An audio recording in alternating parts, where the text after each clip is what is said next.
Why do you think real estate agents switch firms? At all or never? There's a mystery to me to a degree. My name's Kathy Burns. I'm a realtor here in Lake Norman, North Carolina, just north of Charlotte, and I am a waterfront specialist who also does global real estate and loving that part of it. Well, anyway, why do agents switch firms? I first started with Coldwell Banker. I didn't know that I could interview them. I thought they were interviewing me. That's how naive I was. And that was in 2006, I got my license. So that was the first one. What I quickly learned, because as many of you know, when you get your license, you're really not trained how to do the business. Now, fortunately for me, I had a career, 23 years career in financial planning. So I understood sales, I understood understanding personalities, the importance of things like that, how to listen. So I had a little bit going for me. What I quickly found out was that people didn't collaborate, at least they didn't at Coldwell Banker when I was there in my office. And I kind of found that a familiar theme as I went to other companies. So I stayed there, and I'm a giver. The internet was not new necessarily, but Facebook was, and business pages were brand new. I always did marketing when I had my financial planning business. I was trying to stay in front of people, working my CRM, doing all those things. And agents did not share how they were doing their business. And I thought, okay, well, I wonder how you learn. So it was really trial and error. But I started sharing how to do Facebook business pages because I thought they might be a thing. And because Facebook was, social media was just starting. And I thought that might be a way to stand out, to have a business page, right? So I created my own. I started sharing it in the office.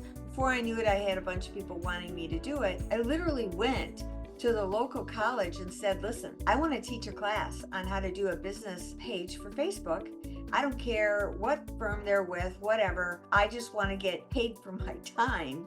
If I'm going to teach people this, let me just do that. I said, I'd like you to create a class for it, and I want to at least get $25 for the class, which would be like an hour and a half. Maybe I think it might have been 2 hours. And I did that for a while, and I got people who came in there. They were mostly realtors that came in from different firms outside of my own. Didn't matter to me. I didn't care. And what was great about it was the woman who I went to at the college, she ended up hiring me to sell her home because she saw that I was outgoing, that I was devoted to it, I was going to make things happen. So I got a client by doing that. That was pretty cool. Well, I quickly realized that at that time we had phone duty. So you could get business that called into the office. So the branding was done on the company, not the agents. And pretty hefty fees for the caps and how the splits were at that particular company at that time, right? Things have changed considerably since 2006 with every company, right? But I decided, nobody shared anything there, and I'd heard that RE/MAX was the place where all the pros went to go.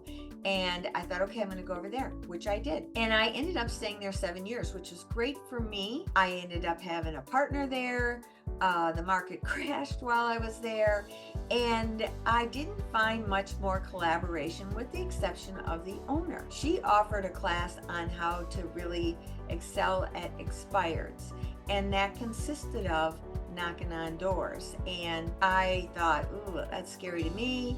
But she partnered me with another woman in the office who we ultimately became business partners because I had no problem talking to the client once I got to the door. My partner did, but she had no problem getting us to the door. That's where we were yin and yang in those perspectives, right? Same work ethic, really became good business partners, liked working those expireds, and we did really well with that as well as short sales. But again, it was only the owner who did occasional classes on how to excel at a particular thing. Got us involved with short sales. The company did. That was good. And that was nationwide because short sales were an incredible necessity during that time when the market was really bad. And that went on for years. So I applaud RE/MAX founder for saying, hey, we're going to take the bull by the horns here, and we will be the ones that really focus on this. And we were. And it was strong. And so I stayed there. I think it was around 7 years. But after a while, the market's coming back and my partner and I said, we're spending an awful lot of money over here for expenses to be here. We don't really need them like we used to. So we ended up going to a smaller franchise, still a franchise model, but they paid a little bit of residual income, and only on the first level, and that was appealing. They had a flat fee and a percent. We thought that might be better than a cap. Actually, it's not necessarily. It all depends on your situation. But interestingly enough, that's why we moved. So this is company number 3 for me, right? And we did not last there long. My business partner ended it after about a year, deciding to go into another direction. Me, I struggled with one of the owners. We fought a lot, and I was over integrity. I did not stay there too long because it just didn't work out for either one of us for me to be there. So I think I was maybe there about a year and 8 months. Well, now I'm frantically looking for a new place to go. I didn't really want to go back to the model of a franchise again where I had these big splits, but I ended up doing that. I went to Keller Williams, and it was a 70-30 split, which I was going backwards with what I had at Remax. But I didn't want to stay there. I was thinking that maybe I'll just be a solo agent over there. I'll figure it out. Had some personal things going on. I was there for about 8 months and doing okay, but struggling again as an individual agent when I'd really become accustomed to being a team owner. And the current team that I'm on offered me an opportunity to come on to their time. Well, as you can see, I'm not some young chick here, so I like the idea of somebody else being responsible for all the stuff. And so I gladly accepted. It's the LePage Johnson team that I'm currently on, and they are a mega team. And boy, I loved how they did their marketing. Craig LePage, one of the owners, was great. Shelly was very influential in the area. She's great at events and things like that. And they too had differences in their style that, when brought it together, really made a great partnership, right? So I am now on company number 4 and liking it. And yet 2 weeks into it, they said, hey, we're leaving Keller Williams and we're going to EXP, which I never heard of. And because I trusted them, they did their due diligence. They were a mega team. I just said yes. And when I went over there, I thought once I was there, boy, I better check them out. And I did, and I loved it. And you want to know the common thread here with all the companies up until EXP was very little collaboration. That changed dramatically when I came over to EXP. But back to our original thing. Why do agents leave companies and go to another? They're looking for better, right? They're always looking for something better. Now, you'll find agents never leave. They're so loyal to the company, so loyal to the brand, so loyal to their broker. And I want to ask those agents, why? Why are you not loyal first to yourself? I'm not saying, stab them in the back by any means. What I am saying is, this is your business. This is your business. And if you're going to run it like a business, let's take a look at what makes the most sense. So I am a B&I person. So that is a networking group, a global networking group. Why I joined that? To get connections. That was just smart business on my part.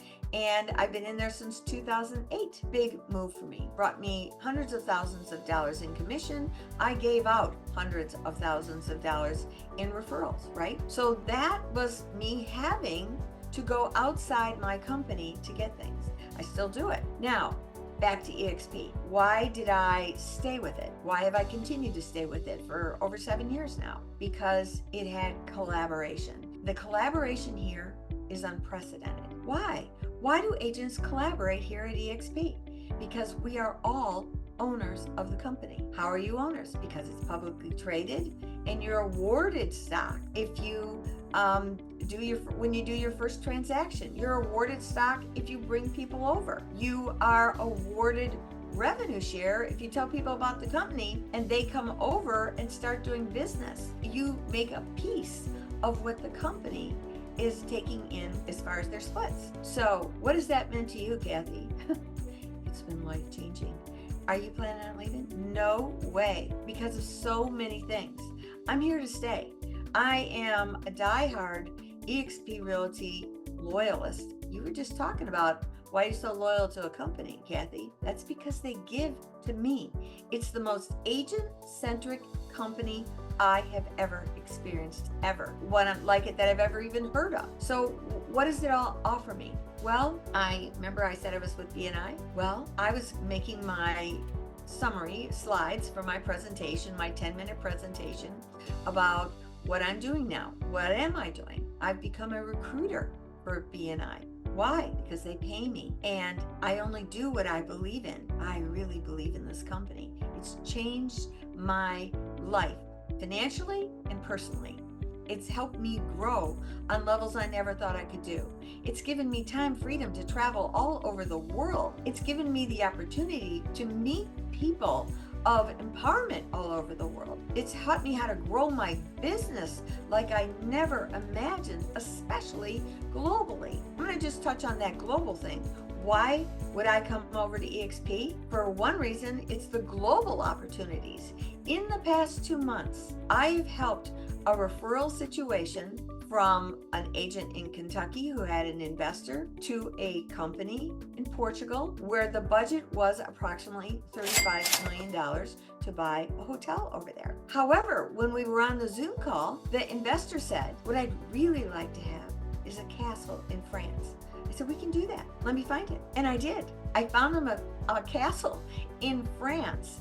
I found him 2 castles in France. And the truth is, he'll have multiple ones to pick from all over Europe because of the connections that I have through EXP. Do you have that in your little franchise? No, you do not.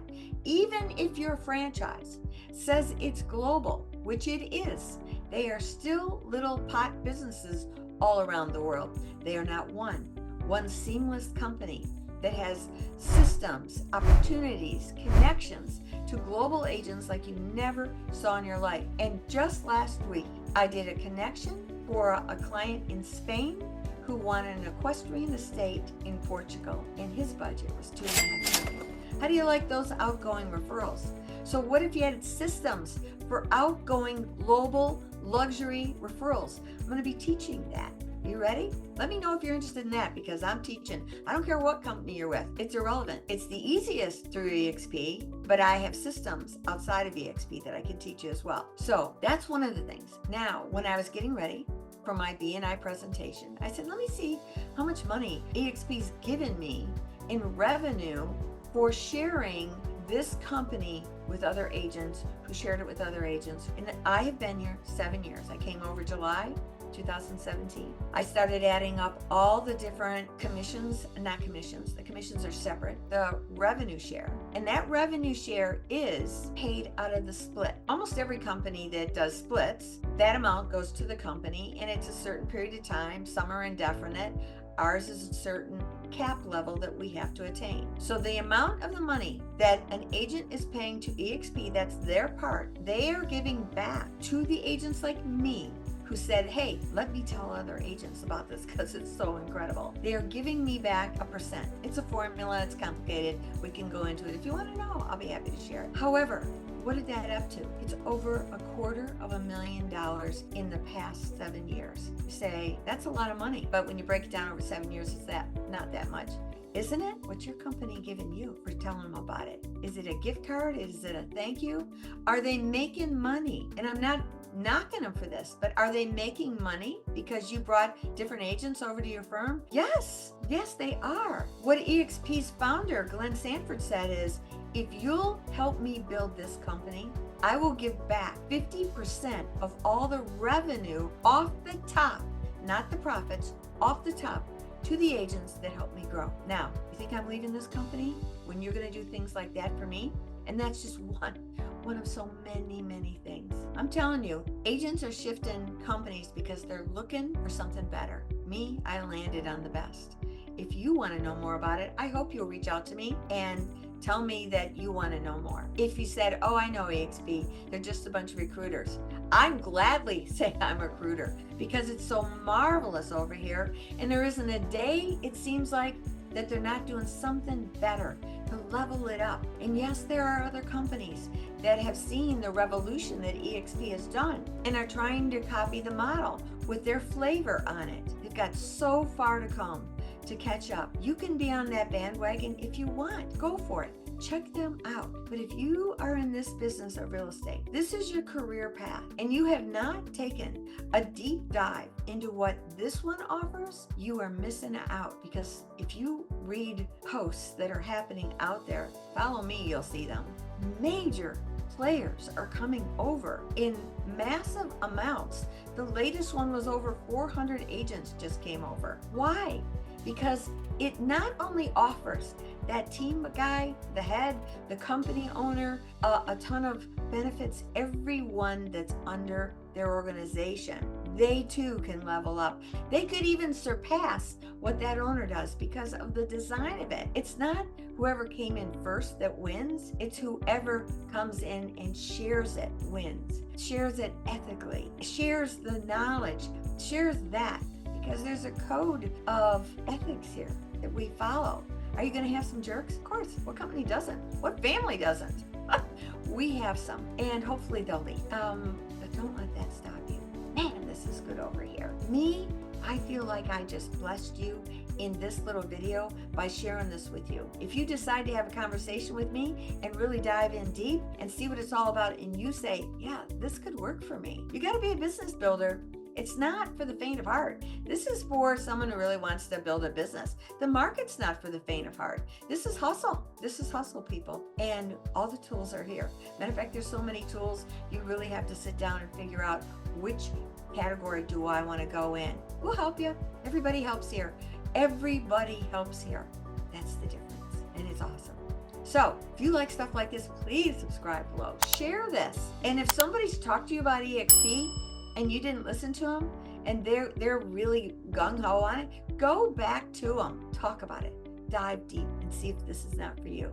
I'm Kathy Burns. I'm passionate about EXP because of how it's changed my life, and it can change yours too. Check it out. Stay tuned for the next one. I got a lot more like it. Please make some comments and share this with anybody you love.